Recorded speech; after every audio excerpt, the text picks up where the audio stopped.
எனவே எஸ்ஐஆர் என்கிற இந்த நடவடிக்கையை உடனே நிறுத்த வேண்டும். குடியுரிமையை பரிசோதிக்கிற முயற்சியை கைவிட வேண்டும்.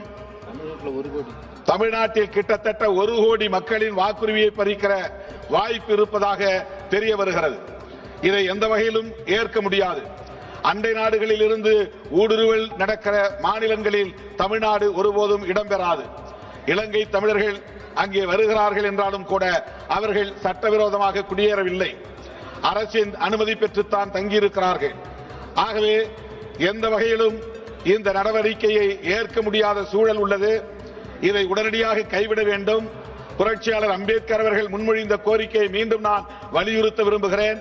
வாக்குரிமையை அடிப்படை உரிமையாக்க வேண்டும். குடியுரிமையை பரிசோதிக்கிற முயற்சியாக இதை மேற்கொள்ளக்கூடாது. தேர்தல் ஆணையத்திற்கு அதிகாரம் இல்லை என்பதை மீண்டும் பதிவு செய்து இந்த இவிஎம் முறையை கைவிட்டு மீண்டும் வாக்குச்சீட்டு முறையை நடைமுறைக்கு கொண்டு வர வேண்டும் என்று வேண்டுகோள் விடுத்து முடிக்கிறேன். நன்றி, வணக்கம்.